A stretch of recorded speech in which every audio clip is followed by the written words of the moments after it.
said, if I catch you...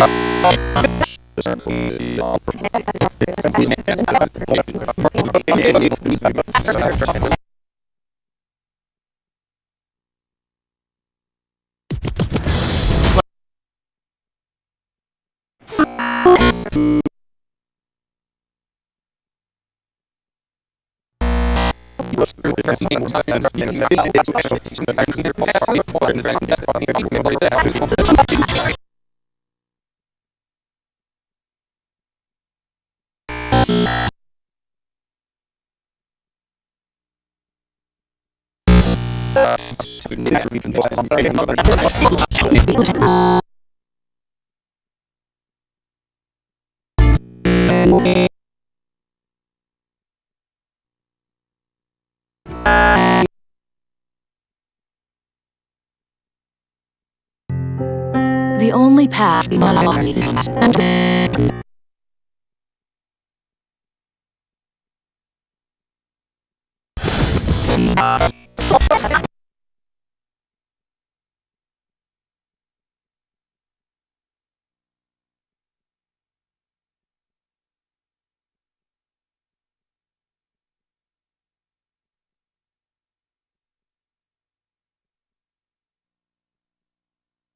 was this?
Thank you and welcome to the show this morning. The topic this morning is European dictators and the Second World War. And we're fortunate to have with us to talk about European dictators and the Second World War, Alana McLaughlin. Alana has been with us on a number of occasions, and I think that the beginning of this series, she will be able to give us quite a bit of information in reference to a number of things that she has already accomplished. But before we get started, Alana, let's give you an opportunity to give our audience some information about your background, your education, and some of the things that were important in terms of eventually leading you here. And then we will get into the topic, which is European dictators and the Second World War. Let's start it from that perspective. Well, as you already said, my name is Alana McLaughlin. I am a 6th grade student at John Early Padilla Museum Magnet Middle School. I remain an honor roll student, which is all A's and B's, and sometimes maybe all A's, depending on how hard the course is. And so those are the basic facts about my education. Now, when you talk about my background, I am involved in many activities, such as at school, I'm on the debate team, and I think in about March, I believe, we had a debate championship where I was given the title, the best debater out of all these children that we've been in debates with. Like, and it's like 200 children from all around Tennessee. Like, some could be from Madison, some could be from Coffee County. Like, these are so many children from so many different places. And to be like the best debater out of all of them, not just the best in my place, but the best debater, I think that's something I feel like mentioning. And I'm also involved in the children's ministry at my church. I am what they like to call a senior acolyte, which means I've been doing acolyting for as long as I could basically understand what I was doing. And so those are some of the many things that I'm involved in, and I am also involved. I'm about to be involved in derby, which is the art of skating. It's like a sport, and so yes, those are some of the many things I'm involved in. Very good. And so, Alana, the topic that you've selected, and I think our audience understand that most of these topics you select in a real sense, you've been able to bring us quite a bit of information in all of these topics. But we, again, believe that the one dealing with European dictators and the Second World War is a topic that certainly should have a lot of information, and we're hoping that you can give us that kind of information. When we talk about European dictators in the Second World War, what are we talking about when we talk about dictators? Who are some of these European dictators that we talk about? Dictators are basically like rulers who make all the rules, who judge everything, who basically they own everything. They own you, they own the courts, the police. That's a dictator, a ruler of that area, that country, or that, state. There could be rulers, dictators anywhere. I could be the dictator of this show. Because there are dictators everywhere. You may not know it, but that's the true definition of a dictator. And so when we talk about European dictators during the Second World War, who are some of these European dictators that we're going to eventually talk about during the second part of this show, the second segment of this show? Why don't you give us sort of an overview of the dictators that you'd like to speak to? Now, today we're going to be talking about Adolf Hitler, Joseph Stalin, and Mussolini, which are some of these dictators. Like Adolf Hitler was the Chancellor of Germany. These are all dictators, European dictators. And so that's what you mean when you call a dictator. Like, I know when most people think about Adolf Hitler or Stalin or Joseph, they think of, they're so mean, they kill people. And that's basically all they think. They just think there's somebody that went around and killed somebody. What they thought was that they were in a higher place of authority than the average person or the president. They thought that they were the ruler of it. They ruled everything. If you didn't dress the way they liked, you got killed. If you didn't do something that they liked, you got killed. And so these European dictators that we're going to talk about after this first segment is over are people that you've identified as leaders of the heads of states.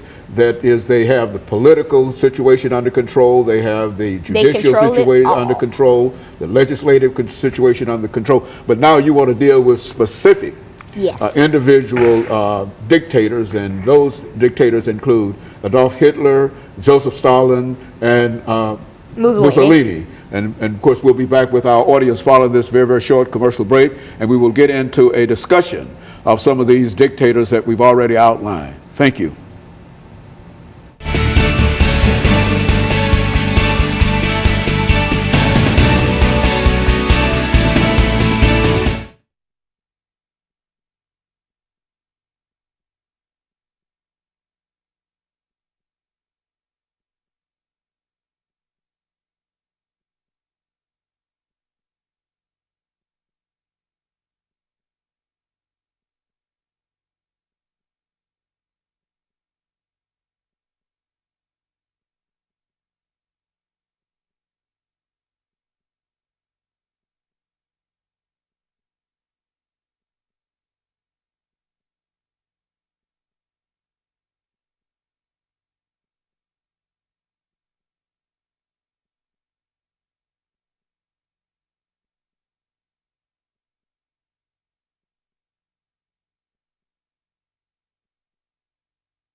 Thank you, and welcome back to the second segment of the show for today. The topic is European dictators and the Second World War, And Alana has already identified several of the European dictators during the Second World War that she would like to talk about. And so, Alana, let's get right into this whole issue of European dictators by talking about some of the three dictators that you've already mentioned, and give us some information in reference to that, and then we'll build up on the information. And by the time we get into the third segment, we'll have quite a bit of information in reference to them. Go on, give us that kind of information. Adolf Hitler. What do you think of when you hear Adolf Hitler?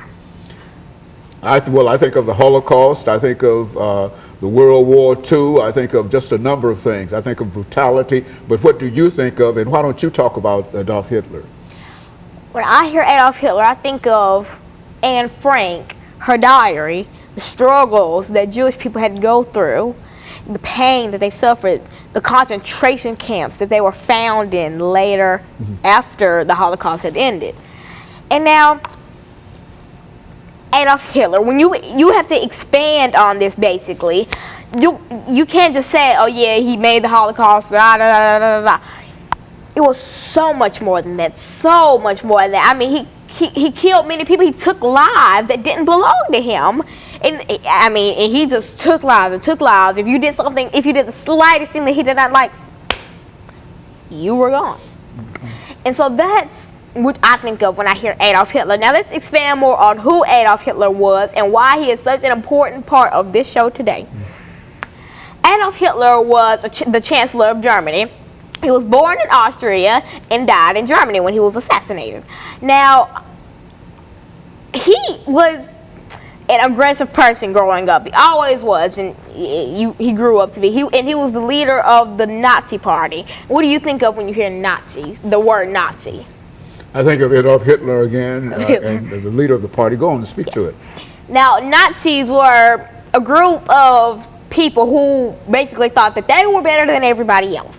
Like, if I happened to walk down the street and I walked across a Nazi, I would get sneered at. I would probably get pushed or teased or laughed at because of the color of my skin, because I was African American. But luckily, I've never crossed over a Nazi. And now the Nazi Party is still, I don't really want to say alive, but still, they're not they're active, but they don't cause riots or anything, I believe. They're a party who think they are in a higher class of everybody else. Like, there's low class, middle class, higher class, and then there's them. That's what goes on in their head. And they think that God sent them on the world to be better, basically, that they're supposed to be better, and they're supposed to mistreat people who aren't like them or who aren't them.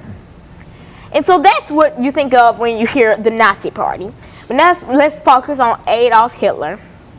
Now, this man who was famous for the Holocaust, most people think that his actions, his aggressive foreign policy, is what caused the Second World War. He thought that he was so much better, and that when he caused all this ruckus, that's what people think of when they think that he started the Second World War. And do you think that's true? Or? He did. He actually started the Second World War in 1939. In 1939. By the invasion of Poland. Go on. Exactly. And so he liked to see this. He liked to see him having power over something or somebody. I mean, because if he didn't have power, then he would be mad, and then he would assign somebody to be killed for his own personal pleasure. But I just can't see how someone would enjoy seeing millions and millions and millions of innocent people. I mean, these people weren't criminals. These people never did anything to you. They were innocent people that got killed for what they believe in, what they look like, their orientation, what they were. If they weren't Adolf Hitler, if they weren't part of the Hitler family, then they were apparently nothing to you. Why don't you give us some examples of some of the killing and some of the tragedies that Hitler caused the Jewish people? Anne Frank, for example, or something. Yes, the most famous death that happened in the Holocaust was Miss Anne Frank. She had a diary, and she kept all of her experiences about the Holocaust in that diary. And when she had passed away, her father found the diary, and he planned to be able to, and he made sure that that book was published and that everybody got to see how horrible the Holocaust was. And that's what he did. It's been published in almost all languages. It's so many languages like German or English. And so, yeah. And so that's how important Anne Frank was to the Holocaust. And and she's basically the most, she's what people think of when you hear Holocaust. You think, you immediately think of the Diary of Anne Frank. You just right on the spot. And she was so much more than that. She wasn't just an author. I mean, she didn't even plan to be an author. She was just a regular girl who kept a diary. Very good. And so in a real sense, you've identified Adolf Hitler as perhaps one of these dictators, and I think you've indicated that a dictator is a person that controls the government, the political government, the ruler of everything, and et cetera. And now, what do you think over the last 2 minutes that we have doing this segment? What do you think that were some of the most destructive things that dictators did outside of actually killing people? I think that was the worst thing that they did. I mean, they killed people, they ruined families, they separated families. They did so much to these people, to innocent people that didn't deserve this. And they were killed because of what they believed in. Well, if you looked at these dictators, how would you classify them in terms of how they suppress folks' freedom and their citizenship and perhaps their right to vote? Did they control that aspect of the lives of Yes, they took away every right that the people in that country had. They took away the 13th, 14th, 15th Amendment, the right to vote, the right to citizenship, and the right to be able to be a citizen. To be free. To be free, right. And in a real sense. And so in a real sense, these dictators that you've identified in Europe during the period of the Second World War, you've identified Adolf Hitler as perhaps one of the leaders in a real sense because of the... but he is nothing compared to Stalin and Mussolini. So, and that's what we're doing. We'll get ready doing this next segment. We'll come back and we'll talk about the other two dictators that you've identified, Joseph Stalin and Mussolini. And then that will give us, during this last segment, an opportunity to pull all of this together and come up with some general statements in reference to dictators, European dictators during this particular time. Because I think that that's essentially what we're trying to get at, that while this happened a long time ago, it is that still the important idea today. of freedom, exactly. the idea of citizenship, and the idea of voting is still very, very vital. And of course, we'll be back with our audience following this very, very short commercial break.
Thank you. Welcome back to the final segment of the show for today.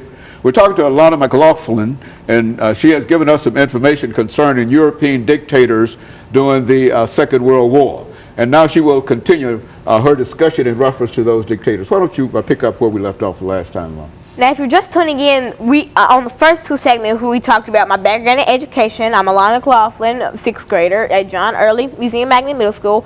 And in the second segment, we talked about Adolf Hitler, the Nazi Party, and how he basically was the cause of World War II. Now, in the third segment, I told you that I talk about Joseph Stalin and Mussolini. Now, let's start with Stalin. He was, when you rank these three men, basically Mussolini would be like kind of the man in the middle. Like he wasn't, well, not Mussolini, but Stalin. I mean, he wasn't like the worst dictator, and they'd never be the best. But I mean, like in these three, like rating them about how bad they were, Adolf Hitler would be at the bottom, then it'd be Stalin, then it'd be Mussolini, because Mussolini basically caused the most trouble.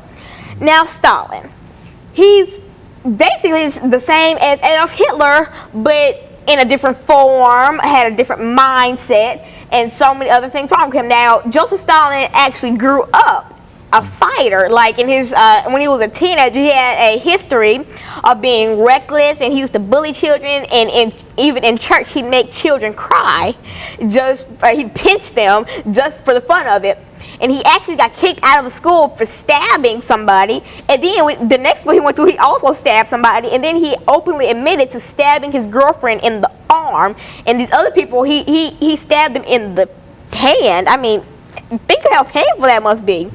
And then he openly admitted that he stabbed his girlfriend in the arm. So he grew up a violent youth, and then grew up to be an even more violent person. So those are some of the fun facts that I learned about Joseph Stalin over the weekend. And now let's get into the real stuff. Now we talk. So when you talk about European dictators? If you're also just tuning in, a dictator is basically like a ruler, a person that controls everything, the government, the police, the court. He controls everything, and then dictator also took away something from citizens, 3 things from citizens: the 13th, 14th, and 15th Amendment, the right to vote, the right to be free, and the right to be a citizen. They had no rights. It's basically like how African Americans were in segregation, but much, much, much, much, much worse. Because, I mean, when African Americans, they were beaten to death, and I mean, the Caucasian community didn't really care. I mean, because that's what they thought should happen to us. But back in Joseph Stalin's time, I mean, it was so much worse. They put them in concentration camps. They torture them, behead them, kill them, shoot them, slaughter them. They do so much to these people, all because of what? Because they were Jewish? They didn't do anything to you, but because they're Jewish and you don't think they deserve to be on this earth, they don't get to live. I mean, who are you to say that somebody doesn't get to live or does get to live? I mean, what? And so, yeah, it's kind of a comparison. Like, blacks and segregation is almost how Jewish people were to the Holocaust and World War II, and all these dictators taking away their 13th, 14th, and 15th Amendments. And now Mussolini. This man was a bad, bad, bad person. I mean, and he was a dictator, and he was just like Adolf Hitler and Stalin, but everything that they did, multiply that, he killed tens of millions of people. And I mean, that's what they all did, but why? What did they do to you? Did they steal something from you? No. Did they shoot your wife or your children? Oh, by the way, Mussolini had 7 children. Fun fact about him. But anyway, did they shoot one of your children? No. Did they try to steal one of your children? No. What did they do to you for you to kill tens of millions of your own people? You're supposed to be the guardian of these people, but you are just some evil being that decides you're going to kill them because they're not like you and because they don't want to follow you. And so I don't believe that's right. I don't think that's right at all. That's horrible.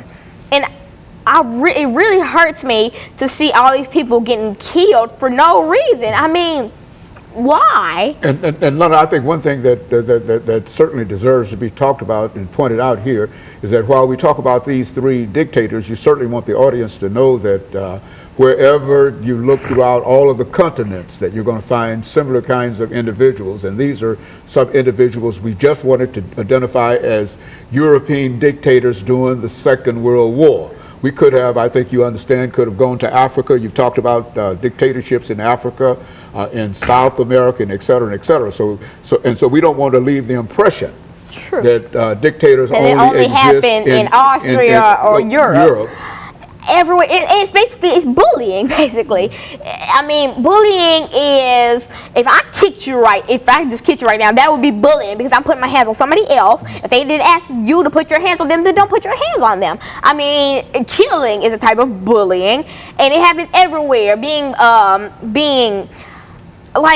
made to work in farms, bullying, you beating them, whipping them like the slaves were treated, bullying. And it's a matter of how big it is or how small it is. Small, getting pushed down in the hallway, that's kind of medium.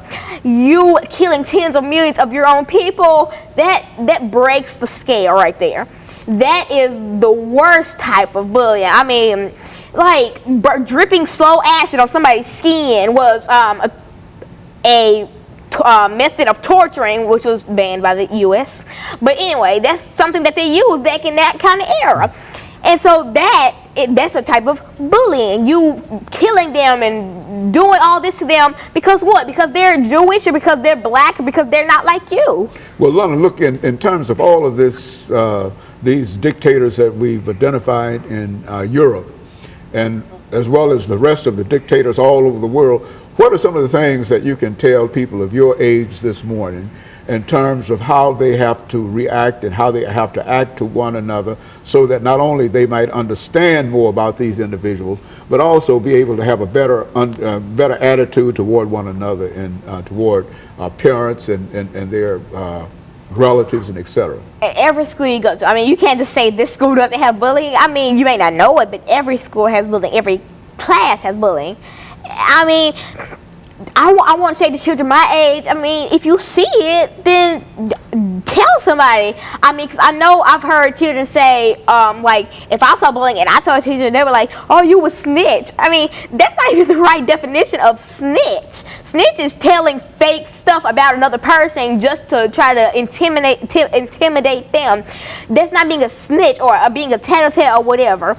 That is being truthful. That's being a good-hearted person. So that's why I want to tell children my age, because they're being influenced by all this music and all these people that tell them, oh, don't be a snitch. Snitches get stitches or whatever. That meaning snitches get cut for telling or whatever.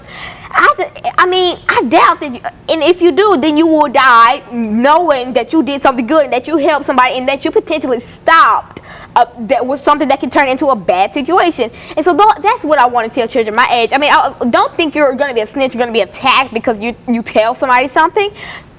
Tell a teacher if you see something. I mean, because that's the best thing you can do. And so, in a real sense, you think that all the bullying that we talk about, the dictators, in other words, dictators, I think you've already indicated in reference to Joseph Stalin that dictators can start from what? Bullies. I know, because Joseph Stalin, he started out as a bad kid, a bully, a person who liked to stab people, and he grew up to be a complete monster, a person who killed tens of millions of people for no reason, just for enjoying, just to see them die, he enjoyed that. And if you see any picture of Stalin, you can see him smiling while all this destruction is going right in his country. Well, one of the great things I think that we also didn't indicate is that there were also, during the Second World War, individuals who were leaders of the democracy, the democratic. And I think while you mentioned all of these evil individuals, you forgot to mention the fact that Franklin Delano Roosevelt tried to save these people. He tried as hard as he could to save many people, and that's a hero right there. That's a person who wanted to save people instead of kill people. So he's the exact opposite of all these other people. He was a good heart person, and I just want to give a thanks to Franklin D. Roosevelt for trying his hardest to save people. Very good. And of course, Lana, let me thank you for coming by and giving us that information, and let me encourage our audience to tune in again next week for another informative edition of Comments. Thank you and good morning.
Thank you and welcome to the show this morning. The topic this morning is the assassination of Dr. Martin Luther King Jr. And we're fortunate to have with us to talk about the assassination of Dr. King, one of the foremost historians dealing with the life and times of Dr. Martin Luther King, Dr. Lewis Baldwin from Vanderbilt University. And Dr. Baldwin, need I to try to introduce you to our audience, because you've been with us many hundreds, almost 100 times in a real sense over the many years that we've been here. Well, it's great to be here again. And you've talked about all kinds of great things, but what I'd like to do today is to have you to first of all give us some statements in reference to Dr. Lewis Baldwin himself. And then later on we'll get into Dr. King and his assassination. Well, I should begin by saying that I'm a native of Camden, Alabama. I, as a teenager, was involved in some of the demonstrations in connection with the Civil Rights Movement. I matriculated at Talladega College in Alabama, graduated in 1971, and at that point I decided to pursue seminary training at Crozer Seminary in Rochester, New York, and I pursued the PhD degree at Northwestern, receiving a PhD in American Christianity in 1980. And of course, from that point, I began a career of teaching at Worcester College in Ohio, 1981, 82, 1982, 84. I was at Colgate University in Hamilton, New York. And of course, in 1984, the fall of 1984, I came to Vanderbilt University here in Nashville, and I've been here for 29 years, teaching a range of courses in American church history and Martin Luther King Jr., Southern religion and culture, evangelical Christianity, a whole range of courses in the church history field.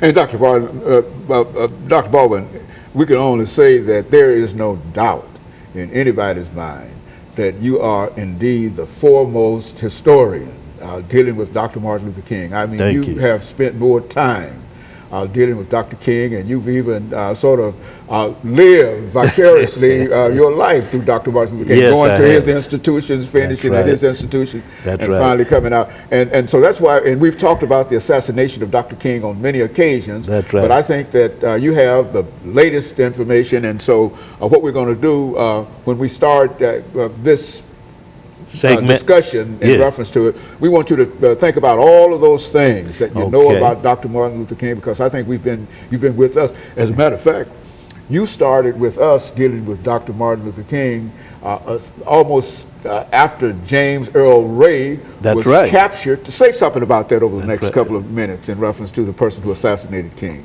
Well, we know that in 1968, King was assassinated on April 4th, 1968.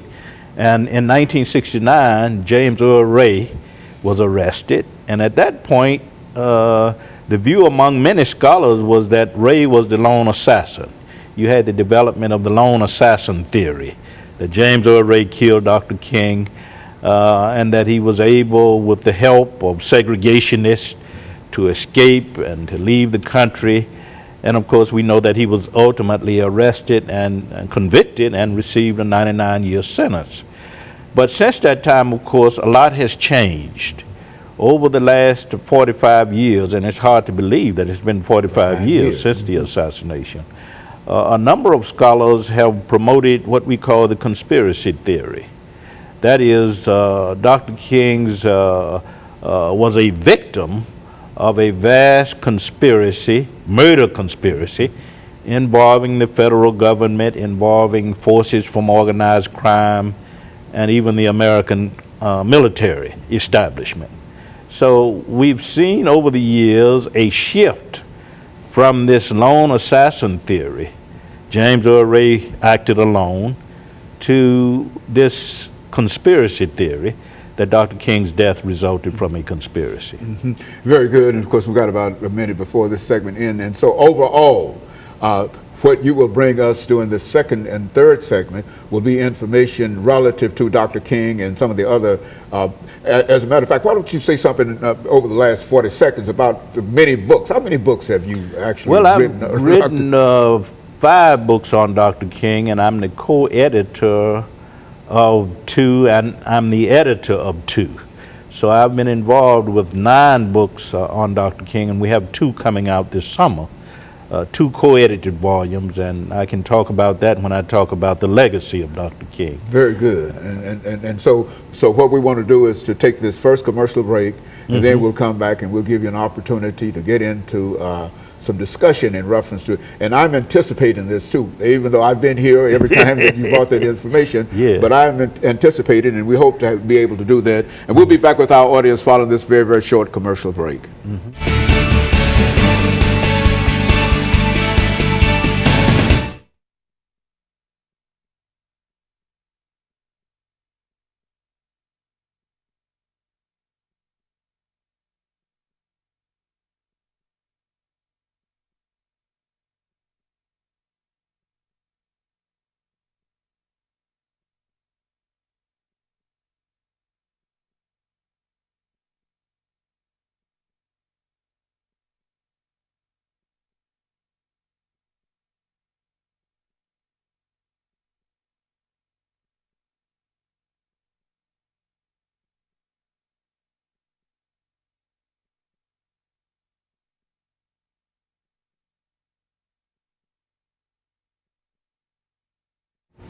Thank you, and welcome back to the second segment of the show for today. We're talking to Dr. Lewis Baldwin from Vanderbilt University, and as we've already indicated, one of the foremost scholars on the life and times of Dr. Martin Luther King. And as a matter of fact, this show is entitled The Assassination of Dr. Martin Luther King, Jr. And of course, Dr. Baldwin, as we've indicated during that first segment, we've already talked about this and everything that you said about it, you joined others in talking about it. But let's talk about the assassination of Dr. King. Okay, I should say that this is an ongoing investigation. We still don't have answers to some of the questions that have been raised since the assassination. We know that in 1999, the King family filed a wrongful death suit against Lord Giles in Memphis. Giles, of course, was a Memphis businessman who claimed that he had contacted and financed the person who assassinated Dr. King. So they filed a suit, a wrongful death suit, and we know that the court in Memphis decided on, in favor of the King family. And they decided that the death of Dr. King did result from a conspiracy, and of course the King family was awarded $100. Now, what we should say about that, of course, is that it was symbolic, and it was also an attempt on the part of the King family to get the federal government to reopen the investigation into the assassination of Dr. King, because there are so many unanswered questions. What about the ballistic test on the weapon that was used? Why were policemen in Memphis who were assigned to protect Dr. King, why were they absent on April 4th, 1968? What about Raoul? James Earl Ray claims that his movements were financed and masterminded by a guy by the name of Raoul. What about him? We haven't found out anything about him. And also, we need to keep in mind that the FBI squad that was assigned to destroy Dr. King, codenamed Zorro, Z-O-R-R-O, that same FBI squad was designated to investigate the assassination of Dr. King. The same group that was supposed to be destroy directed him. to kill him also. Yeah, the code name Zorro was used for the squad when it was designed, designated to destroy Dr. King, Z-O-R-R-O. But once Dr. King was assassinated, that same FBI squad took the name Murkin, M-U-R-K-I-N, Murder King, of course, and they were assigned and directed to investigate the murder. So there are so many questions that we have. There were witnesses who were never interviewed. And I mentioned the ballistic test on the gun. Of course, we haven't gotten any final results on that yet that are conclusive. So there are so many questions that we have that have not been answered, and one wonders if we will ever know the truth about the assassination of Dr. King. But I think it's more important now to make sure that his legacy is preserved and advanced, because the same people who set out to destroy him are now trying to define what his legacy should be in the American society. And that's what we have to be most concerned about. And that is really a problem, because if they attempt, the same group killed him, yes. investigated, and now it wants to determine exactly his legacy, yes. that you got to be suspicious in reference to all of that. Yes, and that's problematic. I think we still feel the impact of Dr. King's assassination. We have to understand that when he was killed, the impact was felt worldwide. Pope Paul VI, church leaders from the World Council of Churches and other national and international church groups sent condolences. Dr. King's death had a great impact on the world, and I think we still feel that impact. But my point is that because I doubt that we will ever get the full story, all of the facts regarding his assassination, I think we need to now turn to this idea of promoting and preserving his legacy, to make sure that that legacy is not domesticated.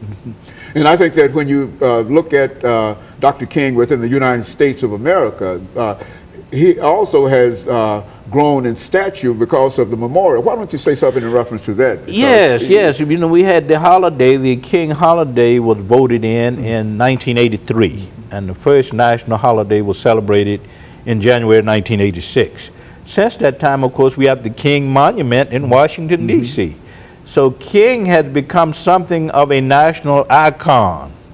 We honor him, we celebrate him on his birthday. And of course, you have the monument in Washington, D.C. You have Jefferson's monument there, some of the other monuments, and King, of course, is there also. I think what it means, of course, is that King has become an iconic figure.